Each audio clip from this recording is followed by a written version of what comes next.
Добрый вечер, уважаемые телезрители. Я Влад Давыдов и корреспонденты Якутии-24. Сейчас подведем итоги дня. Смотрите в выпуске. Прямая линия. На какие темы говорил Айсен Николаев, отвечая на вопросы жителей Якутии в ходе эфира. Против обмеления воды на реке Лене в районах Якутска проходят дноуглубительные работы. Как продвигается процесс? Каждый день на счету. В столице продолжается капитальный ремонт дорог. Успеют ли завершить все в срок? Разбор темы. Что за вопрос обсуждают в правительстве России по повышению утилизационного сбора на автомобили? Как это может отразиться на рынке? Взглянуть за кулисы. В новом здании Якутского театра эстрады провели экскурсию. Как там все устроено?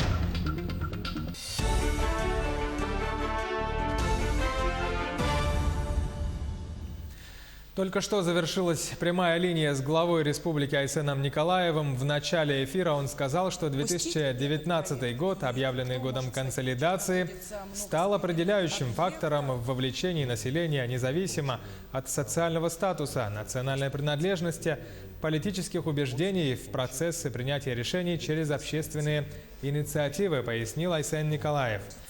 Он отметил, что якутяне не только ждут от государства решения тех или иных вопросов, но и сами очень активны. По словам главы региона, цели, поставленные в рамках года консолидации, удалось достигнуть.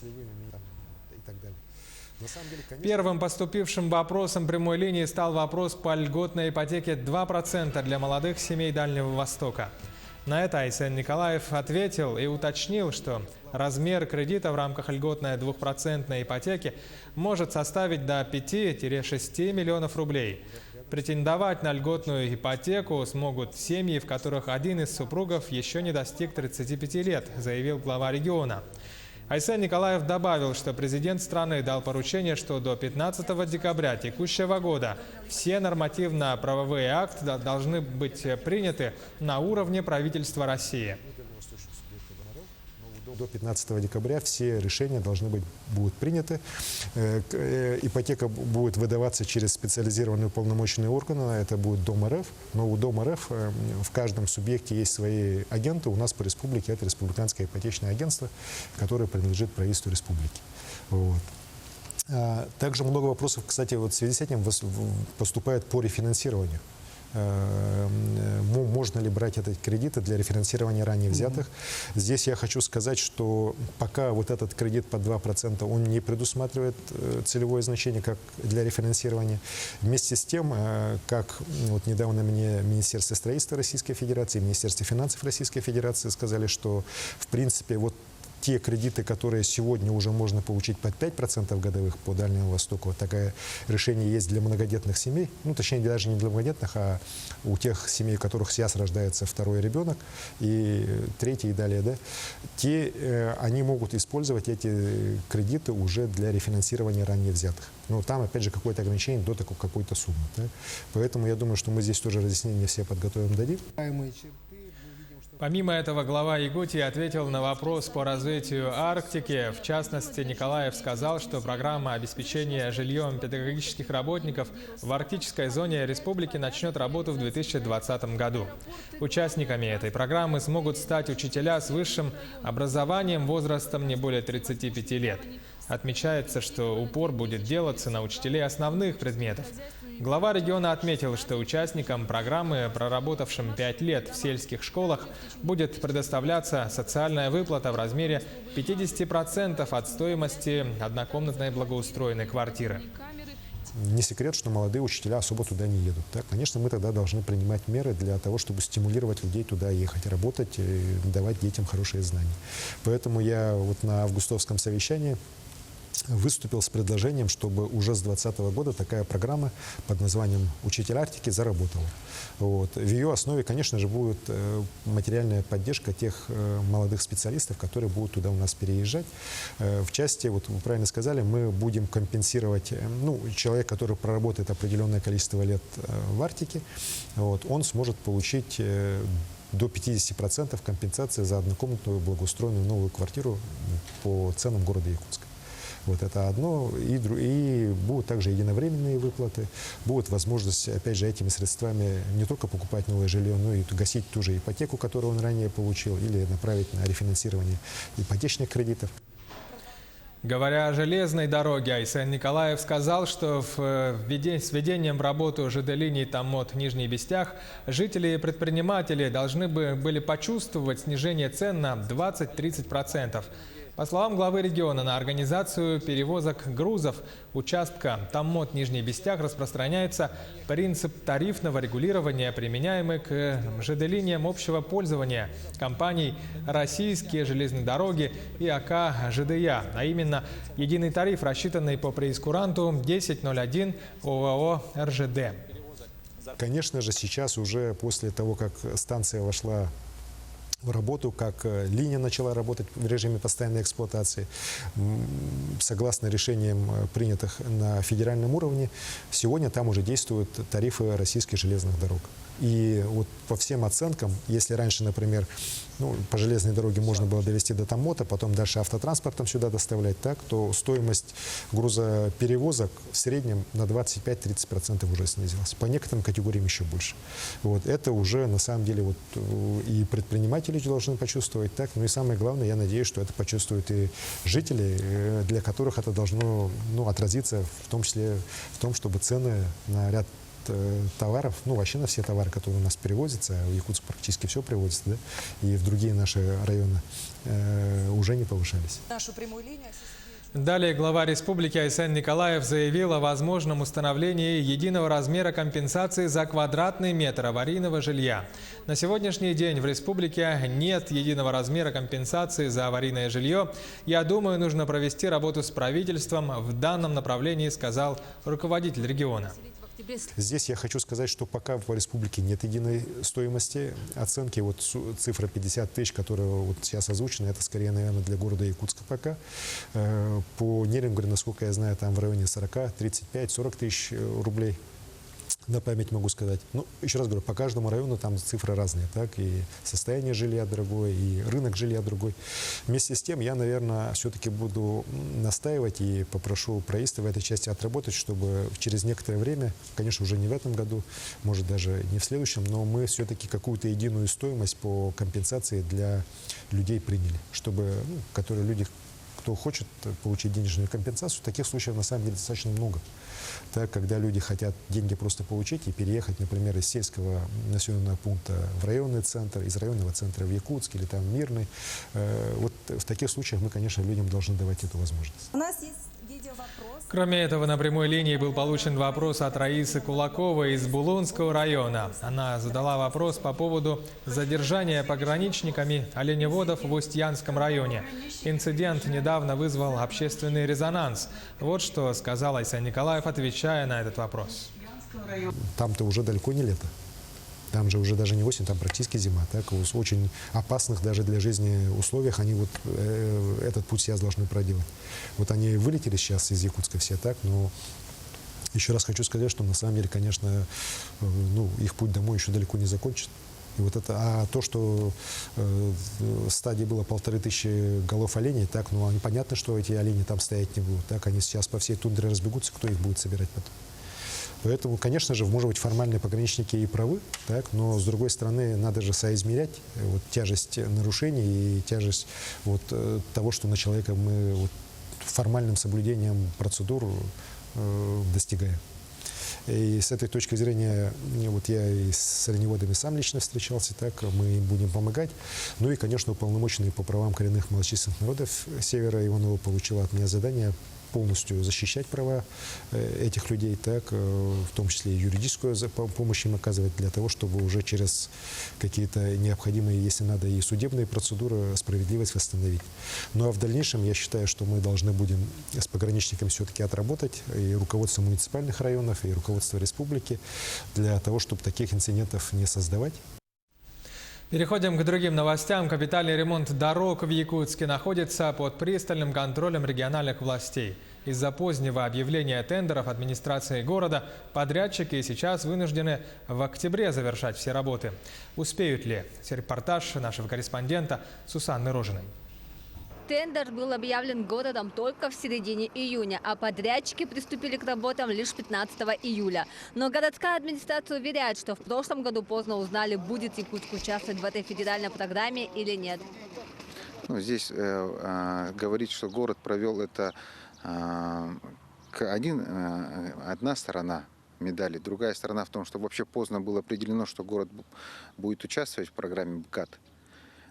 Исходя из этого, была очень быстро подготовлена проектно-сметная документация, пройдена экспертиза. Нельзя было говорить, что в прошлом году в это время было известно, что город будет участвовать в БКАДе.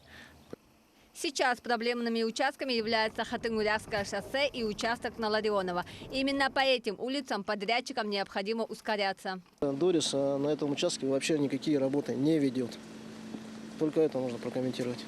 А городские власти благодарят погоду, что она благоприятствует ремонтным работам и позволяет уложиться в срок. Спасибо природе, такая классная погода стоит. Если бы погоды не было, то было бы все плохо, конечно, да. Но нужно понимать то, что технологически укладка, вот вообще для всех, кто технологически укладка асфальта возможно до осадков 5 миллиметров. Да, то есть, в принципе, небольшие дожди не останавливают. Но сейчас уже мы точно понимаем, то, что вот по прогнозу погоды и исходя из вот тех амбициозных планов, которые были первоначально приняты по БКАДу, да, то в этом году вообще летом нам повезло. Лето хорошее простояло, поэтому тут, благодарить природу надо. Спасибо. Да, городу крупно повезло, что в этом году лето и осень выдались сухими и теплыми, а так была угроза срыва федеральной программы. Если субъекты не справятся с национальным проектом, то будет прекращаться финансирование по всем направлениям.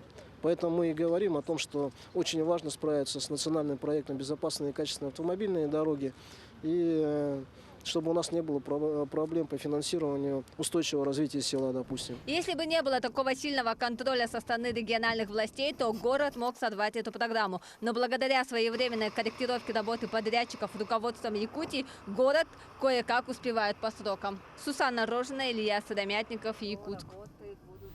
Сейчас короткая пауза. Вернемся через рекламу. Оставайтесь с нами, смотрите далее. Против обмеления воды на реке Лене в районе Якутска проходят дноуглубительные работы.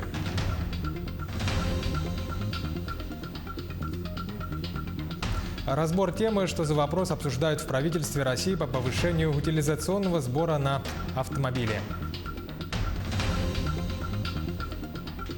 Театр эстрады. Взглянуть за кулисы, как все устроено в новом здании Якутского театра эстрады.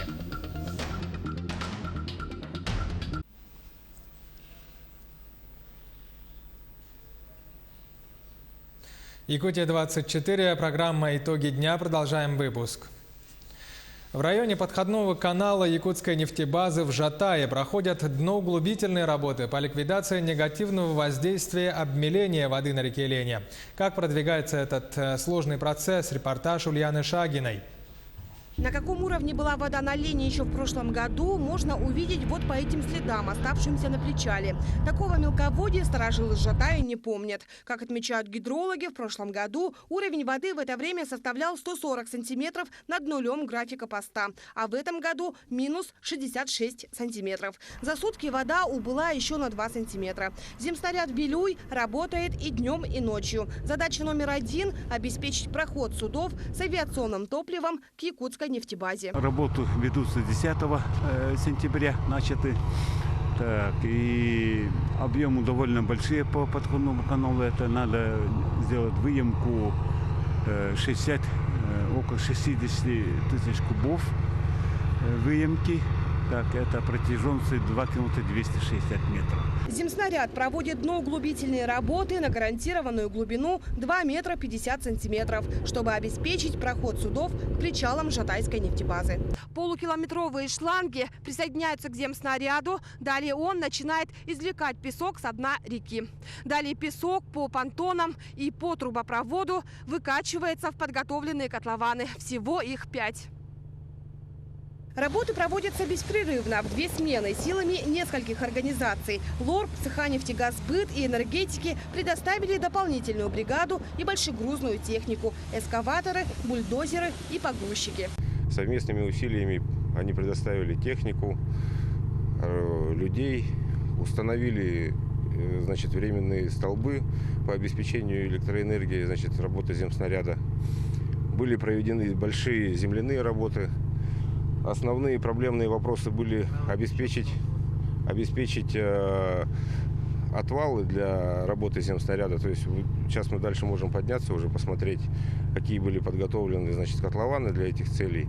Всего таких котлованов подготовлено 5. Они сдерживают выкачанную воду, а также песок, который вымывается обратно в реку. Параллельно береговая техника копает траншею до основной реки для того, чтобы вода уходила. А оставшийся грунт по мере накопления разгребается. На сегодняшний день пройдено больше половины работ. Это порядка 1,5 километров со сложными участками. Трудности для прохождения земснаряда добавляют и высокие гребни. На данный момент у нас прорвало арык в одном месте. Сейчас мы загребаем по новой все. Это займет, наверное, еще часа 3-4. Потом будем дальше продолжать рыть. Видите, там сейчас сзади меня пульпопровод собираем. И вот так вот уже с 9 числа мы здесь. Без вылаза на косе работаем. Благодаря дноуглубительным мероприятиям минувшим днем уже 2 танкера, груженные авиатопливом, смогли подойти к нефтебазе, которая находится в Жатае. Параллельно такая же работа началась на прорези в районе водозаборных и водоочистных сооружений в Якутске. Без этих работ столица республики в зимнее время рискует остаться без воды. Дноуглубительные работы продолжатся вплоть до ледостава. Ульяна Шагина, Григорий Николаев, Жатай. В правительстве России обсуждают вопрос повышения утилизационного сбора на автомобили. О чем конкретно идет речь и как это может отразиться на рынке. В теме разбирался Юрий Осипов. Эксперты говорят, что тем, кто не успеет купить машины в этом году, в следующем может уже не хватить денег. А потому российские автодилеры советуют не откладывать покупку. Ведь с 1 января цены вновь вырастут. По данным Ассоциации европейского бизнеса, за период с января по август этого года продажи новых легковых и легких коммерческих машин снизились на 2,3%, то есть до 1 миллиона 114 тысяч штук. Стоит отметить, что отрицательная динамика в пределах 2,5% прослеживается на протяжении всего года. По словам министра промышленности и торговли России, утилизационный сбор – мера, направленная на обеспечение экологической безопасности транспорта и снижение вредного воздействия на окружающую среду от утилизации транспортных средств. Его планирующая индексация обусловлена уровнем промышленной инфляции и курсовыми изменениями рубля. Несмотря на то, что предлагаемое увеличение ставок утилизационного сбора в некоторых случаях превышает 120%, в стоимости автомобиля его доля останется в пределах 1,5–2%. Я напомню, что утилизационный сбор был введен в 2012 году одновременно со снижением ввозных пошлин на автомобили. Почти все российские автосборочные заводы получают субсидии, сопоставимые с размером сбора. Так, в 2016 году сбор был увеличен на 65%, в 2018 на 15%, но по некоторым позициям рост достиг 90%. По словам участников рынка, повышение цен – это вынужденная мера для сохранения нагрузки на ввоз автомобилей после сентябрьского снижения цен на ввозные машины. Напомню, что с 1 сентября ввозная пошлина была снижена с 30% до 15%. Повышение ставок делается, чтобы сохранить барьер на уровне исходных ставок пошлин. По оценкам Автостата, цены на новые легковые машины в России за последние 5 лет выросли на 76%. Специалисты говорят о том, что цены на автомобили продолжат расти. Одной из первых причин этого является инфляция, которую всегда следует учитывать. В горном районе после ввода асфальтной дороги между Якутском и Бердигастяхом капитальный ремонт федеральной дороги Вилюй продолжается. На сегодня работы ведутся уже по направлению Вилюйского района. Наш корреспондент с подробностями. С 10 сентября акционерное общество «Горный автодор» приступил к работе на участке 202 и 205 километры между населенными пунктами Бердигастях-Асыма.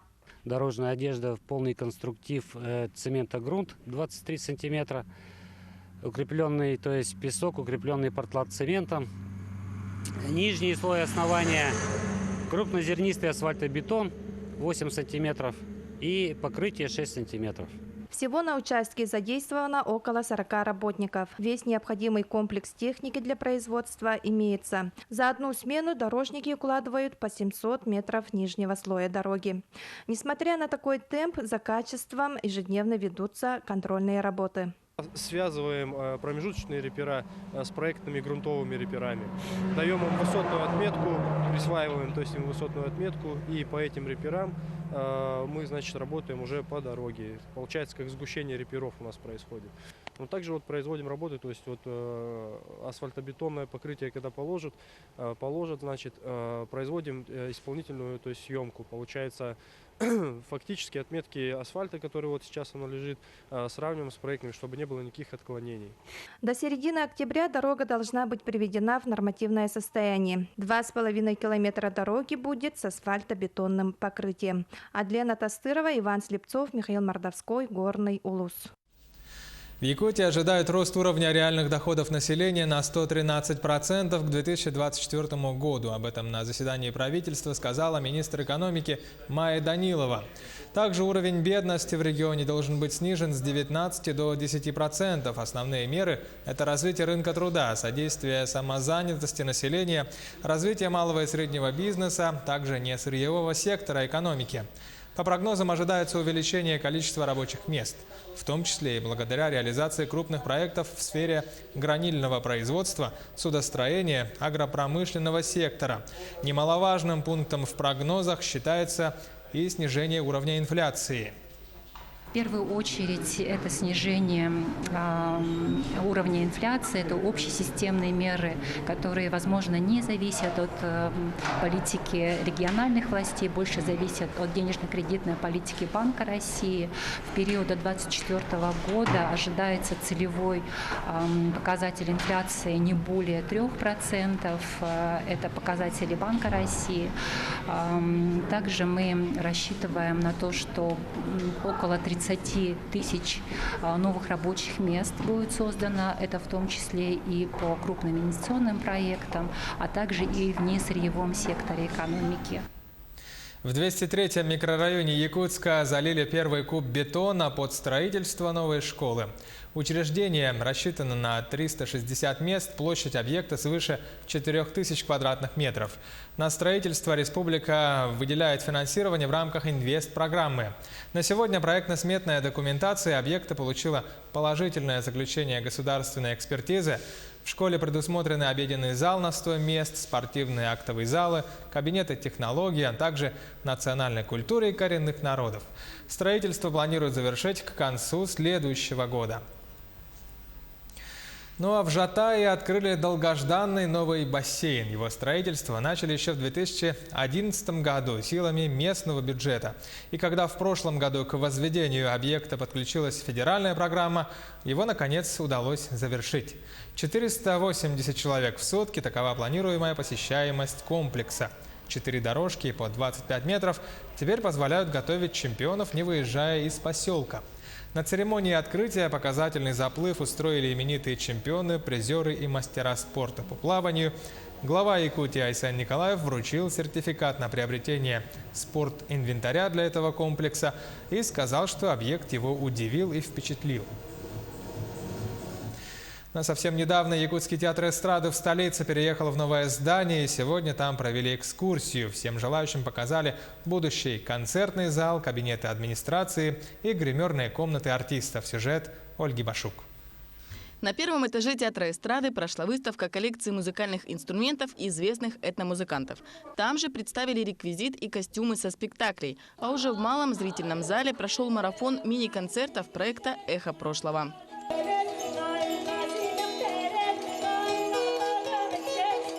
Одна из зрительниц, которая родом из Чукотки, но живет в Швейцарии, специально пришла на день открытых дверей театра и узнала много нового. Ехала посмотреть концерт Клавдии Германа Хатылаевых.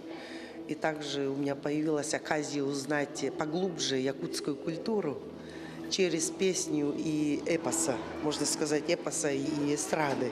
Якутский театр эстрады переехал в новое здание в декабре прошлого года. За лето там провели ремонт. Полностью отремонтировали камерный зал, в нем появился бильетаж и большая сцена. Остались лишь театральные кресла, которые совсем скоро появятся в зале. У нас завершается ремонт.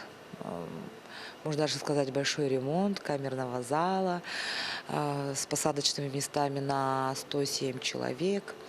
Вот. Здесь преобразилось, можно сказать, практически все.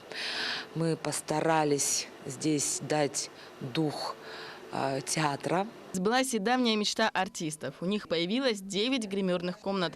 Радостью с нами поделилась Ника, которая уже 16 лет работает в театре эстрады.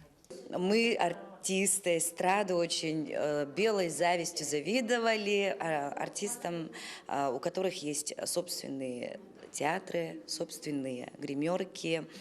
И вот когда выделили нам помещение и гримерки, мы, естественно, не дожидаясь ничего, мы сами своими силами, своим вкусом, как мы хотели, сделали ремонт, сделали гримерки. На этот сезон у театра большие планы. В Заречье уже выехала труппа артистов с концертами. Весной гастроли со спектаклем «Уйбанчик» пройдут в Алекминском и Вилюйском улусах. В планах охватывать не только центры районов, но и маленькие населенные пункты, в которые чаще всего не доезжают другие театры. Ну а в самом театре эстрады повторят многие полюбившиеся зрителям спектакли за последние 5 лет. Конечно же, мы акцент будем делать на военных спектаклях, которых у нас в репертуаре уже 2.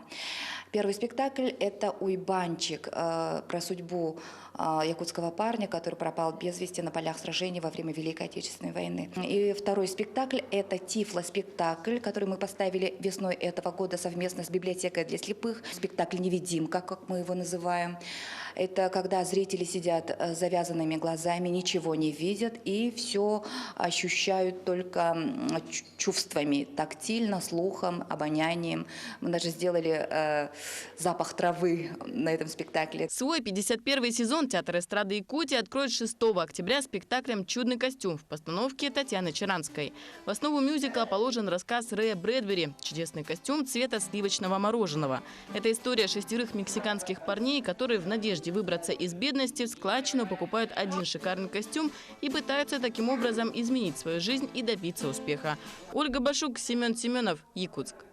Якутия-24 продолжает свою работу. Оставайтесь на нашем канале, будьте всегда в курсе.